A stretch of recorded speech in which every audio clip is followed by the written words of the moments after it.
What's up, everyone? My name is Chris Holmes, of course, and I'm here with my special guest again by the name of Isaac DeBose. And here's another episode of Next Level Thinking. 1, 2, 3, hit it!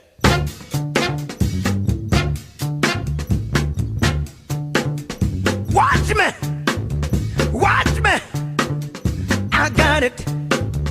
Watch me! I got it! Hey! I got soul, and I'm super bad. I got soul, and I'm super bad. What's up, everyone? Welcome back to another episode of Next Level Thinking. And today's episode, we're going to be focused on the subject matter of coming together. And I think this is very important, especially with everything that happened with Hurricane Harvey, all the chaos is going in the world, especially with weather and other things, politics and much more. But let's dive right into it. Okay, so for the first subject we're going to go on setting aside differences to come together for a common cause. So I'm going to let you take the floor on that one. So what do you have on that one? Yes, sir. Well, one thing that I've noticed in my life is that I am not like everybody else. Very true. And everybody else is not like me. But that does not mean that we can't come together for the common cause because, underneath it all, we are still human and we are still, here for a purpose and designed to, help each other. All of us need help. Just, when you think about what you was just saying a minute ago with the hurricane and the catastrophe, it was a beautiful sight to see how everybody reached out and start pooling resources. And yes, it was very beautiful to see that because one thing I want to add on to that, it didn't matter what your background color or much more. You saw people from all around. It just the main thing was just helping each other. That's right. And that's what it should be about all the time. No matter what color you are, if you have a friend or neighbor who needs help, you should be willing to put out their hand. That's right. Just to help out. That's right. Nobody is deserving of catastrophe and a bad life and failures and all of that. And so I think we have a notion to kind of laugh at people or point the finger when they are misfortunate or less fortunate, rather than we need to understand that it's them one minute, but it could very well be us the next minute. Very true. And we're not all perfect, And you did bring something, to reality. We all have those moments where we be like, ha, laugh at them.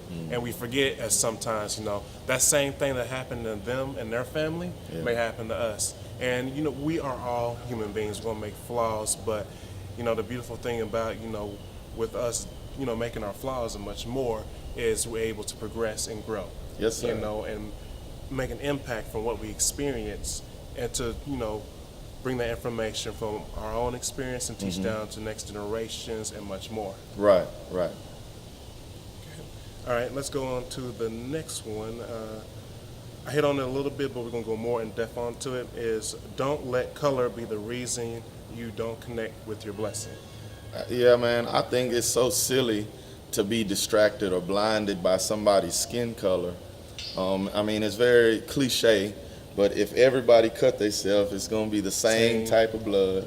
And so at the end of the day, we are all human. There's this idea that there is the black race and the white race and Hispanic, but there, to me, in my opinion, or even deeper, you have light shade, brown. It's just, but that's like the trend.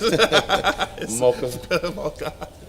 But that's the reality. What's going on? But in all honesty, when you think about who we are the human race. And so there's only one race, human. And so unless you are something different than a human, we all are the same race of people anyway. Yes. So. And then on top of that, look at some of the great leader that I look up to when it comes to this subject is Martin Luther King. If you pay very close attention to the documentaries and much more, when he marched, not only did he march for African Americans, but he had white people and more that were fighting for a common cause to unite us as one, because they were slowly realizing just because of different shade, we have no right to just divide them and say, okay, you can go to this restroom, you can go to this restaurant.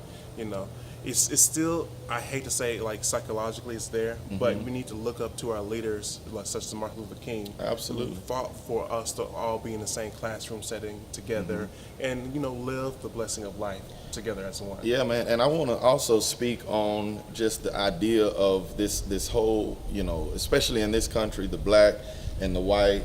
For those who know me, my mother is white and my dad is black, and so I see deep into both worlds.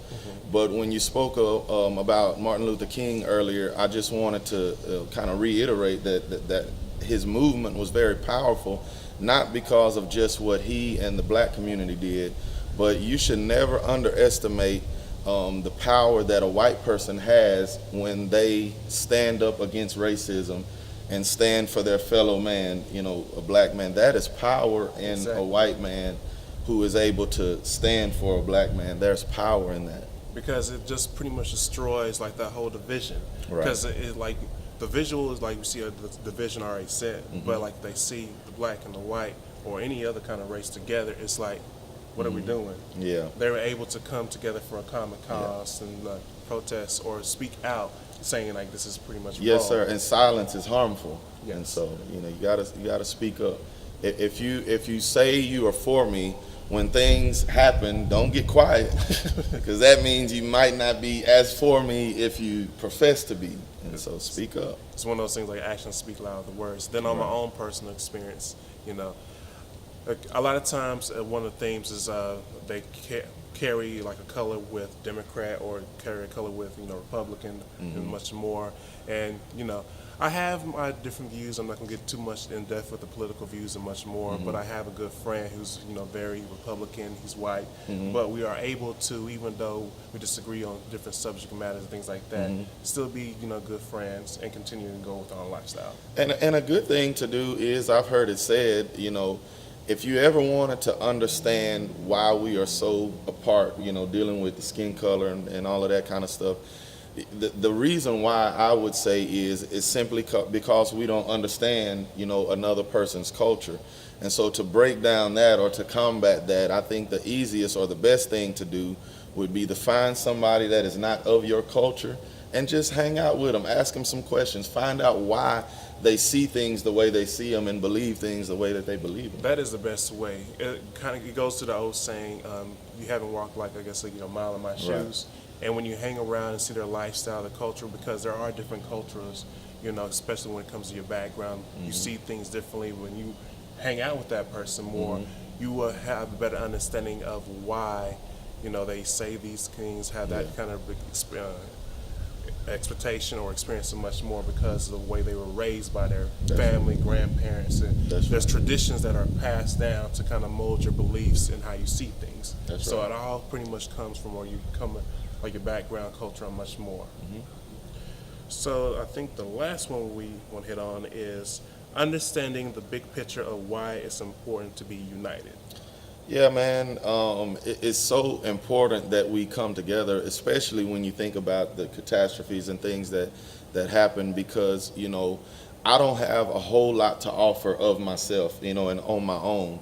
But when I offer my little bit and you offer your little bit and they offer their little bit and, and on and so forth, then you got a lot that we can do, a big pool that we can pull from and all be, helped by. Exactly.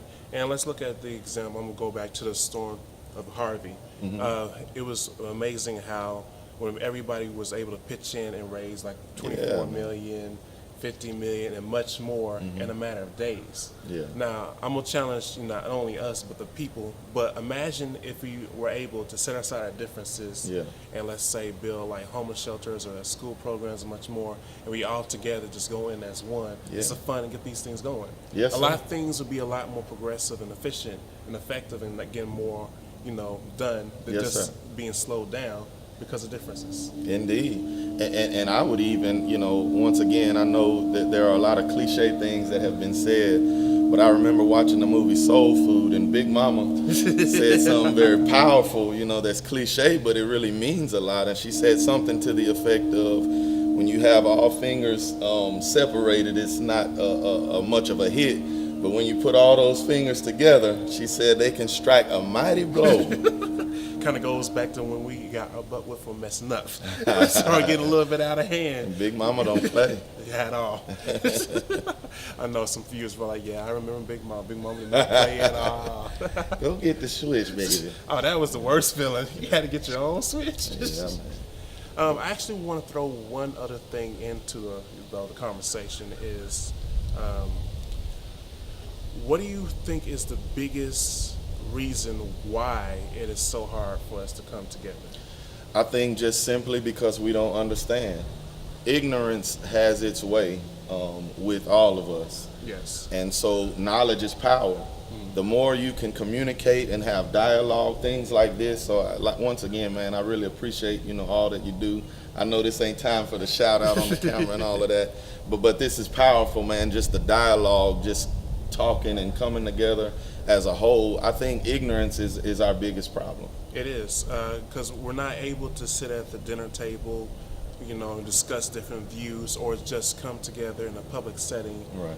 and just discuss our different views without something kind of getting out of hand. Mm-hmm. And when you unable to do that, it's like leaving a big elephant in the room. Yeah. It's like we have a problem, but we're just going to ignore the problem. Yeah. So it's like the tension is there, and that's how these different events that just go. I call it in my terms like the domino effect. When Right. one this thing happen, the next thing happened, this thing happened, all because someone didn't open up their mouth Yeah. and try to address the problem before it got way to to that point. And communication, I believe, is a core thing to anything. Yeah, and to quote the famous Tupac, Uh-oh. he said that you shouldn't get angry with a person for the choices that they make without understanding the choices that they had to choose from. Now that's deep, because that makes you really think of why and where he came from, that led him to make those kind of decisions. That's right. And that can go to, I'm just going to use one quick example of like, now this is a very sensitive one, like why did that person steal food? Yeah. We don't know if like it was like a last resort, like their family was broke, or like their mom is sick and like they have no job, they're trying to do the best way they can, no jobs or answering their phones. Right. And we want to see the good in everybody, but life throws tough situations. Yeah. So I think that quote by Tupac is very empowering, because like when you start thinking like that, it makes you really think. Right. And then it makes me think of like, instead of just throwing them into the jail cell, much more. Right is right and wrong is wrong, but when you understand, it adds a different dynamic or a different array or aura. It adds a different tone about how a person would handle it when you understand why. And sometimes it ain't no excuses. In all honesty, sometimes there's no excuses, there's no reason why, and anytime that is the case, then they should suffer, they should be punished and all of that. But at least let's figure out what's going on first, and not be ignorant of what's happening. That way it won't happen again. Right. We learn from that mistake. But we're going to go ahead and wrap it up. I hope you enjoyed all the views and sub-subjects that we hit on. Keep this conversation going, not only at the dinner table, the basketball court, baseball, whatever thing, because communication is key when it comes, a little technical difficulty, but we'll finish up. Make sure you keep these conversations alive so you can, solve these issues and move forward. Again, my name is Chris Holmes, and I'm here with Isaac DeBose. And I hope you enjoyed the show. Until next time, next level thinking, keep the momentum going, and we're out. The way I put